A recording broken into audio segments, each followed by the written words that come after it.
a lone silver fighter, 30 German aircraft closing for the kill, and one pilot who made a decision that defied every tactical manual ever written. For the next 30 minutes, the bomber crews watched something they would spend the rest of their lives trying to explain. Before we dive into this incredible story, drop a comment and let us know where you're listening from. And if stories of courage and impossible odds matter to you, hit that like button and subscribe to the channel. It's the best way to help us share more of these forgotten moments of history with people who care about them. Now, let's go back to January 1944. January 1944. The skies over Germany had become a slaughterhouse. Every morning, hundreds of B-17 flying fortresses lumbered into the frozen air above England, carrying 10-man crews and enough bombs to flatten the city block. The plan was simple: fly deep into German territory, hit industrial targets with precision bombing, and return home. American commanders called it the Combined Bomber Offensive. The crews called it something else, a death sentence on installment. The numbers told the brutal truth. Loss rates climbed past 20% on deep penetration raids. Entire squadrons disappeared over places like Schweinfurt and Regensburg. Young men counted missions like condemned prisoners counting days, knowing the odds guaranteed that most of them wouldn't complete their 25-mission tour. The problem wasn't the bombers. The B-17s were tough, bristling with 50-caliber machine guns in every direction. The problem was geometry. German fighters had perfected the head-on attack. Messerschmitt 109s and Focke-Wulf 190s would climb high, position themselves directly in front of the bomber formations, then hurtle nose first at closing speeds exceeding 500 miles per hour. The bombers' nose gunners had seconds, maybe 3 or 4, to track, lead, and fire before the enemy flashed past. Most never got a shot off. The Germans knew it. By late 1943, they were massacring bomber formations with surgical efficiency. American fighter escorts tried to help, but physics was unforgiving. P-47 Thunderbolts and P-38 Lightnings had the firepower, but lacked the range. They could barely reach the German border before turning back, leaving the bombers to face the heart of the Luftwaffe alone. Then came the P-51 Mustang, a sleek fighter with enough fuel capacity to escort bombers all the way to Berlin and back. In theory, it changed everything. In practice, there were never enough of them, and the tactics for using them effectively hadn't been written yet. Into this meat grinder flew thousands of young Americans, farm boys and factory workers, college students and mechanics. Most had never seen combat before England. They learned formation flying, oxygen management, and how to keep guns working at 40 below zero. But nobody taught them how to survive when 30 German fighters came screaming out of the sun with murder in mind. That kind of survival came down to 2 things: acceptance and blind luck. James Howell Howard didn't look like a man who rewrote the rules of air combat. Quiet, methodical, more engineer than warrior. Born in Canton, China in 1913 to American missionary parents, he spent his childhood watching people solve impossible problems with limited resources. His father ran a medical mission. His mother taught school. Young James grew up in a world where improvisation wasn't creativity. It was survival. He returned to the United States for college at Pomona, studied pre-med, and seemed destined to follow his father into medicine.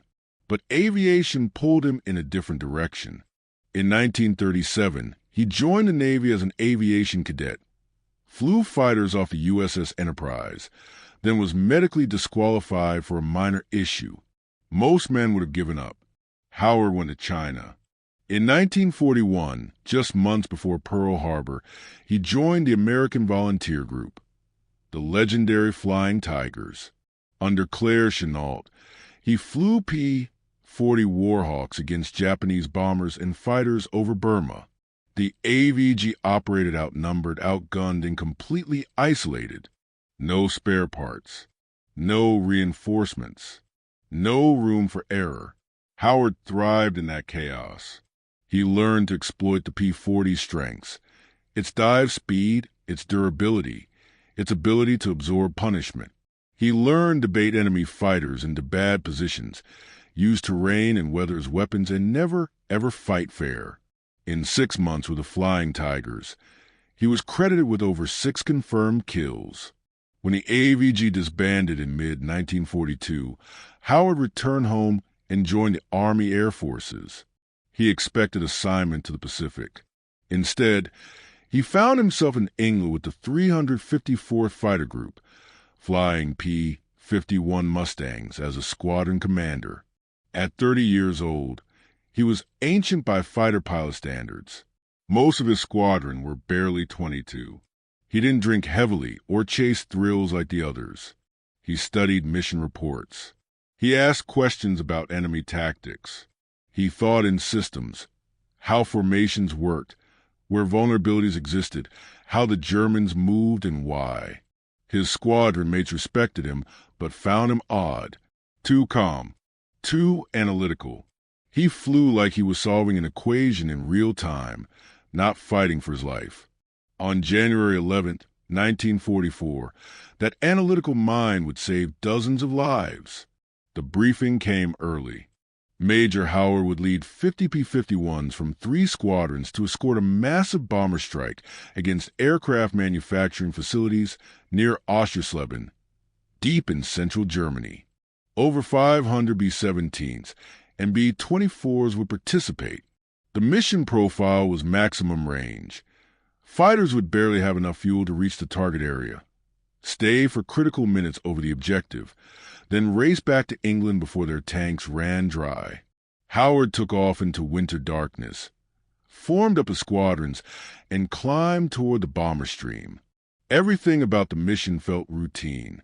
He had no warning that in less than an hour, he would face a tactical problem no doctrine had prepared him for.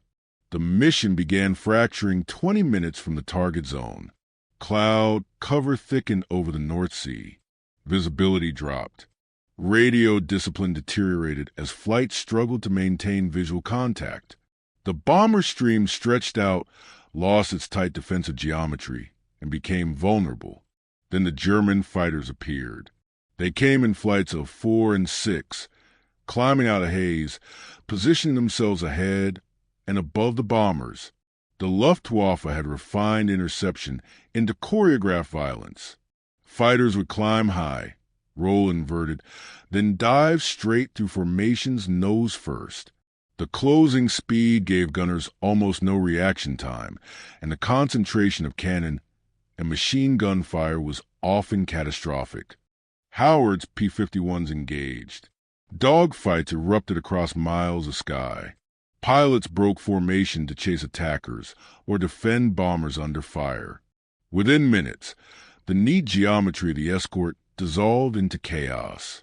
Howard's flight was pulled into a running engagement with Focke-Wulf 190s.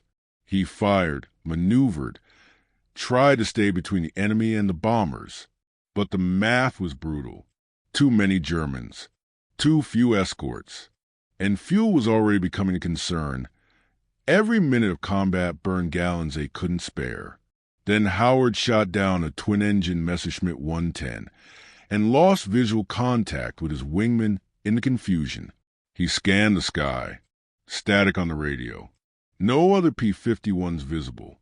He looked up and saw them, a formation of B-17s, perhaps 30 bombers from the 401st Bomb Group, separated from the mainstream and drifting west. Alone, and beneath them, climbing in a lazy spiral, were approximately 30 German fighters preparing to strike. Howard checked his fuel gauge. Critical. He tried to raise his flight on the radio. Nothing but static. He scanned desperately for other escorts. The sky was empty except for him. The bombers had minutes before the first attack run. If Howard turned back, he might make it home. If he engaged alone, he would face odds of 30-1.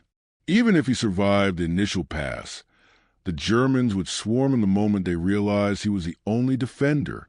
Standard doctrine was clear. Regroup with your squadron. Don't engage alone. One fighter cannot protect 30 bombers. Howard shoved the throttle forward and dove toward the formation. The German fighters hadn't committed to their attack yet. Still positioning. Still communicating. Setting up the perfect run. Howard knew he had one advantage. Surprise. They didn't expect a lone Mustang to challenge an entire staffel. He closed the distance fast. The bombers grew larger in his windscreen. Then the first German flight peeled off and dove toward the lead B-17. Howard rolled hard, pulled lead, and fired. His tracers laced through the air and clipped the wing of a Messerschmitt. The fighter broke off, trailing smoke. The others scattered. Confusion rippled through the German formation. One escort shouldn't be a problem. But Howard wasn't flying like a normal escort. He positioned himself aggressively, forcing the Germans to deal with him before they could reach the bombers. The Luftwaffe reorganized. They came again. Head-on passes, beam attacks, slashing dives from above. Howard met each one. He didn't try to dogfight. He didn't chase kills. He stayed close to the bombers and made himself the problem every German pilot had to solve first. He shot down another fighter, then another. The Germans adapted, trying coordinated runs from multiple angles. Howard pivoted and disrupted each one. When a Junkers 88 tried to close from behind, he made feint after feint, driving away repeatedly. The bomber gunners began to understand what he was doing. They held fire when he maneuvered nearby, giving him space. They called out threats over the radio. An unplanned, unspoken partnership emerged. One fighter and 30 bombers working together against an enemy that outnumbered them all. For 30 minutes, Howard fought alone, his ammunition depleted. 3 of his 4 guns jammed from the stress of repeated high-G maneuvers. His engine ran dangerously hot. Fuel dipped below minimums, but still he pressed.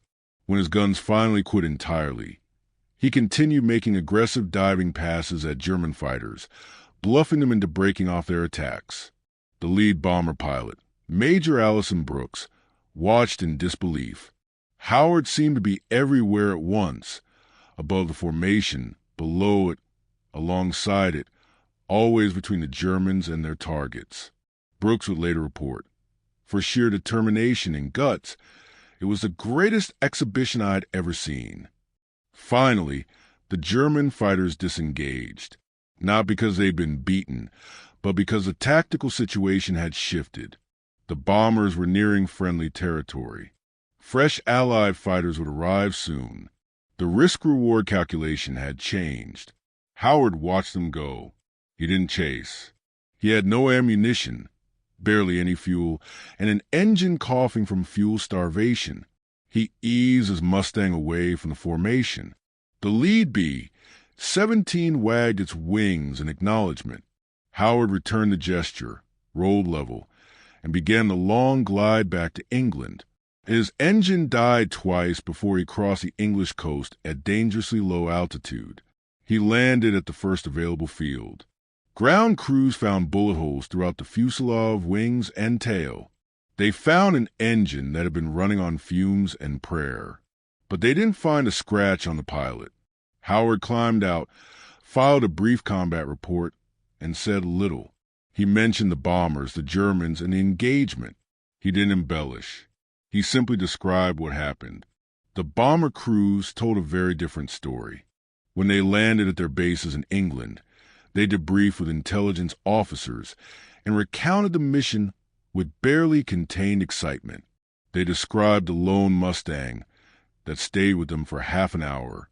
16 separate crew reports from the 401st Bomb Group praised the unknown pilot who had flown himself into the teeth of a German attack and absorbed fire meant for them. The gunners estimated at least 30 enemy aircraft engaged. All agreed on one thing. Without that pilot, they wouldn't have made it home. Word spread within days. The story reached 8th Air Force headquarters. Commanders reviewed Howard's report, cross-referenced it with bomber crew testimony, and analyzed the tactical implications. What Howard had done violated protocol. It was reckless by the book, but it had worked. And in a war where bomber losses were crippling morale and operational capacity, results mattered more than orthodoxy. In June 1944, James Howard was awarded the Medal of Honor. He was the only fighter pilot in the European theater to receive the nation's highest military decoration. The citation praised his courage, his skill, and his selfless devotion to the bomber crews. But it didn't mention what mattered most. Howard hadn't fought out of blind heroism. He'd fought out of logic. He'd seen a problem, analyzed the variables, and executed a solution no manual predicted. He'd understood that presence, not kills, was a key to disruption. And in doing so, he'd revealed a flaw in German tactics that no one had exploited before. Within weeks of Howard's mission, the 8th Air Force began training escort pilots in aggressive close and defensive tactics. The idea wasn't to replicate Howard's lone stand. That was unsustainable and suicidal by design. But elements of his positioning strategy were incorporated into coordinated escort doctrine. Fighters began flying tighter to bombers. They positioned themselves along likely attack vectors. They preempted threats rather than reacting to them. The mere presence of a fighter in the path of a head-on run forced German pilots to hesitate, adjust, or abort. Loss rates began to decline. It wasn't immediate. It wasn't the only factor. Long-range escort coverage improved, formation tactics evolved, and Luftwaffe pilot quality degraded through attrition. But the shift in fighter positioning became a permanent feature of escort operations for the remainder of the war. Bomber crews noticed a change. They felt safer. They flew with more confidence. And they spoke of Howard's mission as proof that one pilot in the right place at the right time could alter the course of battle. The Germans noticed too. Intelligence reports from captured Luftwaffe pilots reference American fighters that refused to leave bombers, that stayed close even under fire, and that made coordinated attacks far more difficult. Howard returned to combat. He flew additional missions, trained new pilots, and continued refining tactics. He wasn't a natural self-promoter. He didn't give interviews or seek recognition. By war's end, he'd been credited with 6 aerial victories in Europe on top of his Flying Tigers victories. His official tally was modest compared to some aces, but numbers don't measure impact. Howard had shown that courage without logic was noise, and logic without courage was theory. Only together could they change outcomes. James Howard survived the war, rose to brigadier general, and retired in 1966 after nearly 30 years of service. He lived quietly in Florida, rarely speaking publicly about the mission that earned him the Medal of Honor. When asked about it in later years, he would say only that he did what the situation required. He didn't call it heroism. He called it problem-solving. He saw bombers in danger, saw a gap in defenses, and filled it. The fact that it worked, he said, was as much luck as skill. But those who flew with him disagreed. They saw someone who had trained himself to think under fire, stay calm when chaos ruled, and act decisively when others would hesitate. They saw someone who understood that war wasn't won by following rules. It was won by knowing when to break them. Howard died in 1995 at age 81. His funeral was attended by veterans, fellow pilots, and men who had flown bombers over Germany 50 years before.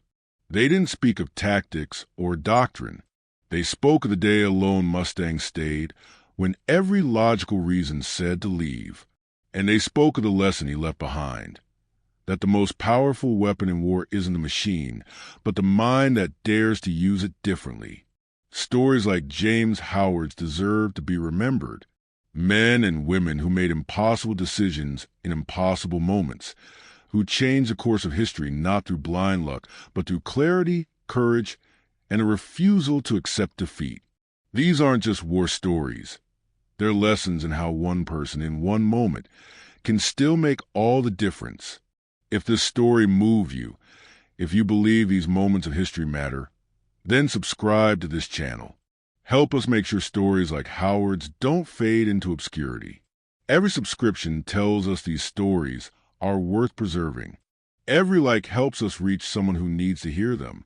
And if you know someone who would appreciate this, a veteran, a history lover, someone who needs a reminder that courage and intelligence can overcome impossible odds, share this video with them. That's how we keep these memories alive. Where are you watching from? What did Howard's story teach you? Drop a comment below. We read every single one.